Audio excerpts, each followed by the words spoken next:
नमस्कार दोस्तों, आज हम बात करेंगे हमारे माता की स्टोरी के 9वें दिन की कहानी के ऊपर। जो हमारे साथ है हमारे होस्ट और दोस्त स्वर्णिम। तो सबसे पहले तो मैं इनसे जानना चाहूंगी कि आप ये जो अपने अलग अवतार में आज हमारे पॉडकास्ट में पधारे हैं, इसका क्या रीजन है? मतलब बिल्कुल, देखिए हमारा बहुत शेड्यूल जो है वो पैक रहता है एक और मतलब बहुत टाइम से जो हमारा मतलब ये था कि जो हमारा जो पाठन क्रिया है, जो हम जैसे पुराण पढ़ते हैं या अलग-अलग तरह की जो धार्मिक किताबें हैं उनको पढ़ते हैं, तो उनके लिए एक स्पेसिफिक अटायर बताया हुआ है। और जिन लोगों को नहीं पता वो शिव पुराण पढ़ें, क्योंकि इसके ऊपर भी लोग डिबेट करेंगे, कंट्रोवर्सी करेंगे कि ऐसा नहीं होता, हम तो किसी में भी पहन सकते हैं। नहीं होता ऐसा, क्योंकि शिव पुराण के पहले ही चैप्टर में जब आप देखेंगे कि अध्ययन करने की विधियाँ और नियम जो है, उसमें सबसे पहला नियम ये है कि शरीर में एक वस्त्र होना चाहिए और एक लंगोट, ठीक है? If she is a lady और if she is a male, ठीक है? आपकी बॉडी में एक ही वस्त्र होना चाहिए और एक लंगोट होनी चाहिए, और साथ में जब भी आप पुस्तक पढ़ रहे हैं आसन, और साथ में आपके जल होना चाहिए आचमन के लिए। तो ये है, तो बस पैक शेड्यूल होने की वजह से बहुत जल्दी से हमने मतलब तो आए हैं और आप पार्ट से ऐसे उठकर रहे। डायरेक्टली हमारे बिल्कुल बिल्कुल डायरेक्ट आए, तो देखिए, इस वजह हम से। दोस्तों आपके लिए कितना कुछ करते हैं। आप बिल्कुल ज़रूर हमारे वीडियोस को लाइक शेयर सब्सक्राइब ज़रूर करें। तो चलते हैं, आगे बढ़ते हैं हमारी कहानी की तरफ। आज की जो कथा है हमारी माता के 9वें दिन की। तो आज का जो 9वां दिन होता है वो माँ सिद्धिदात्री के नाम पे है। तो बिल्कुल उनका नाम सिद्धिदात्री के ऊपर है। जैसे आप समझ सकते हैं, माता के नाम का अर्थ ही बिल्कुल दर्शा रहा बिल्कुल। है कि वो सिद्धियों को पूर्ण करने वाली हम्म। हैं या सिद्धि प्राप्त करवाने वाली हैं। तो जानते हैं इसके बारे में डिटेल में हमारे दोस्त से। बिल्कुल। देखिए, सबसे पहले तो ये अच्छा लगा कि हमारी जो नवरात्रि हैं वो बहुत अच्छी जा रही हैं और आज उसका लास्ट डे है। तो लास्ट डे होने के साथ-साथ ये है कि हम एक्चुअल में ये लास्ट डे नहीं होता। ये आपके जीवन की, आपके अध्यात्म की, आपकी शिक्षा की शुरुआत है।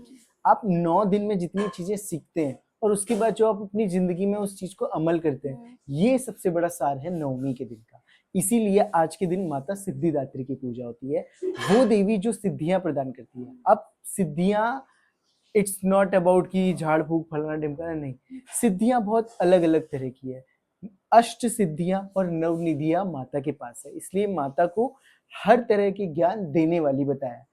तो हर तरह का ज्ञान देना मतलब सिद्धि प्रदान करना, तो सिद्धिदात्री, सिद्धि को देने वाली, तो वो माता जैसे का आप नाम लोग है। माता की वो भी पढ़ते होंगे ना, चालीसा, उसमें भी बिल्कुल लिखा होता है, अस्सिद्धि नौ निधि की दाता अस्तर दिन जानकी माता। बिल्कुल। तो तो ये आपके हनुमान चालीसा में भी आता है, ये आपके देवी पाठ में भी आता रहता है, है। ठीक है? क्योंकि देखिए, माता ने ही आगे जो है वो हनुमान जी को प्रदान करी है। माता जब सीता स्वरूप में राम भगवान के साथ है, तब वो ही हनुमान जी को उन निधियों को, उन सिद्धियों को प्रदान कर रही है।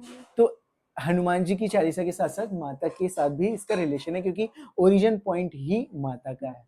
और कथा कुछ इस तरीके से है कि जब सृष्टि रचना के समय, ठीक है, जब सृष्टि की रचना होती है, तो जब ब्रह्मा जी सृष्टि निर्माण करते हैं, विष्णु जी चलायमान रखते हैं, शिव जी संहार करते हैं, तो उसमें कुछ ऐसी शक्तियाँ होती हैं जो चीज़ों का दुरुपयोग करती हैं या चीज़ों को होने नहीं देती, पॉजिटिव चीज़ों को। तो क्या है कि उन चीज़ों को हावी ना होने दिया जाए, इसके लिए माता का स्वरूप लेना बहुत आवश्यक था। क्यों? क्योंकि दुष्टों का दमन करना और उसके बाद उनमें ज्ञान का संचार करना, इसी के लिए ही माता का जो है, माता ने ये रूप धारण किया। ओके। तो रूप धारण करने का वजह ये था कि जो दैत्य हैं, जो असुर है, या जो असुरी प्रवृत्ति है, वो इंसानों में भी हो सकती है, वो राक्षसों में भी हो सकती है, वो किसी में भी हो सकती है।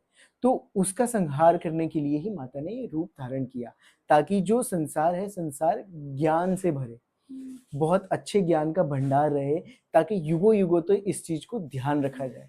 तो हर चीज माता का एक बिल्कुल, बैलेंस बना रहे। बिल्कुल बैलेंस बना रहे, क्योंकि बहुत चीज़ का हावी होना भी हमारे ऊपर बहुत ज़्यादा इम्पैक्टफुल होता है।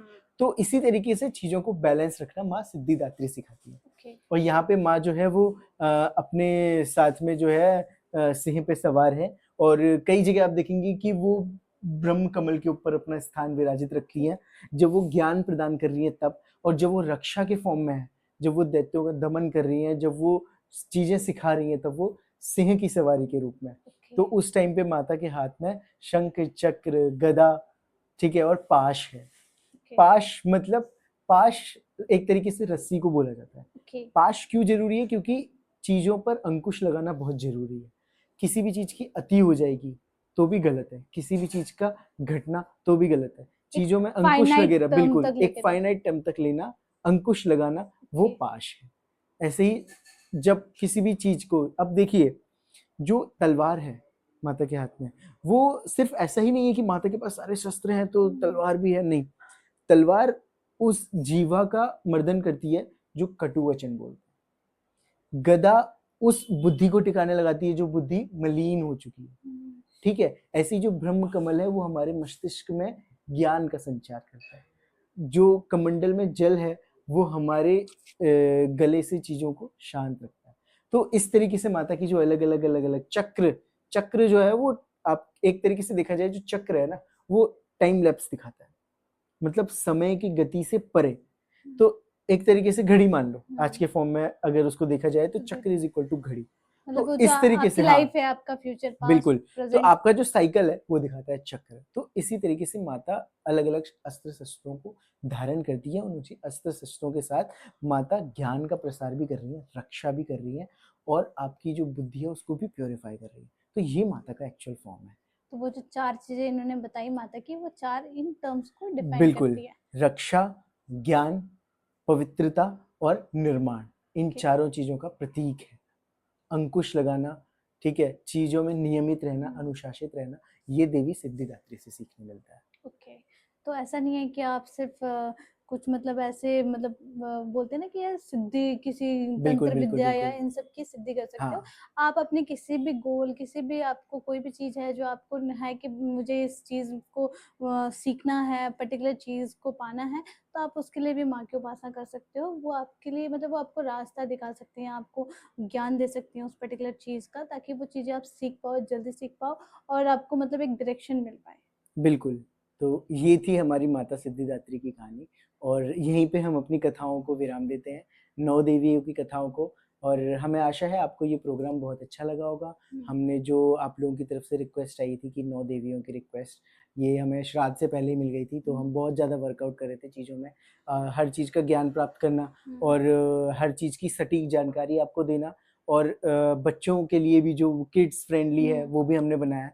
हमने कुछ ऐसे टर्म्स यूज़ किए हैं जो बच्चों के लिए बहुत कोरिलेट करना बहुत ईज़ी हो, क्योंकि मतलब आज के हमने टाइम पे, कोशिश हाँ, किया है कि हम बहुत बहुत ज़्यादा प्यूरिफाई दे पाएँ हाँ, आपको। मतलब हम आपको ऐसे टर्म्स यूज़ कर पाएँ और कुछ ऐसे एग्ज़ाम्पल्स दे पाएँ, बिल्कुल, जो आप अपनी लाइफ़ से कोरिलेट कर पाएँ, जो आज की जनरेशन है वो कोरिलेट कर पाएँ और फिर उस हिसाब से आप अपनी लाइफ़ में उस चीज़ों को अपना पाएँ। तो बिल्कुल। आपको हमारा ये जो 9 दिन का सफ़र था कैसा लगा? आप ज़रूर हमें कमेंट करके बनाएँ। मिलते हैं हम नई कहानियों के साथ, नए एपिसोड्स में। तब तक के लिए आपको जय जय माता माता दी। दी। माता रानी की नमस्कार। कृपा आप पे सदा बने रहे। और अगर हमसे किसी भी चीज़ की कोई त्रुटि हुई हो इन सब चीज़ों में, या आपके पास कुछ और ज्ञान है माता की स्टोरियों से रिलेटेड, माता की कथाओं से रिलेटेड, पौराणिक कथाओं से रिलेटेड, तो आप ज़रूर हमें बता सकते हैं, क्योंकि हम भी इंसान हैं, हम भी कहीं न कहीं चूक कर सकते हैं, या कुछ ऐसा भी हो सकता है कि कई जगह पे को कथाएँ अलग-अलग चलती है, जैसे स्टेट बाय स्टेट कथाएँ अलग हैं। बंगाल में जो माता का मतलब जो 10 दिन है वो अलग तरीके से बनाते हैं। पंजाब में अलग बनते हैं, जम्मू में अलग बनते हैं, हिमाचल, उत्तराखंड, आपके साउथ में अलग बनते हैं। इसी तरीके से अलग-अलग तरह की कथाएँ हैं, क्योंकि माता ने नाना प्रकार के अवतार लिए हैं, तो किस अवतार को आप जो भी पूछते हैं? कथाएँ हैं उन सब का एक ही संक्षेप है कि आप अपनी लाइफ में बिल्कुल, कैसे हर चीज़ को अपनाएँ और माता के हर एक स्वरूप आपको कोई ना कोई ज्ञान, कोई ना कोई चीज़ आपको सिखा कर ही जाती है। तो हम भी आपको अपनी सरलता के हिसाब से आपको हम अपने माता का स्वरूप वर्णन करते बिल्कुल, हैं और आपको हम हर एक एपिसोड में एक नई-नई शिक्षा देते हैं कि आप किस माँ के रूप से क्या आप स्वीकार कर सकते हो और किस चीज़ को आप त्याग कर सकते हो। तो आप ज़रूर आप हमारे सारे एपिसोड देखें, जिसने नहीं देखे हैं वो प्लीज़ जाकर आप हमारे डे 1 से लेके डे 9 तक का एपिसोड देखें और ज़रूर अपनी लाइफ में कुछ ना कुछ इम्प्लीमेंट ज़रूर करें। नमस्कार। नमस्कार।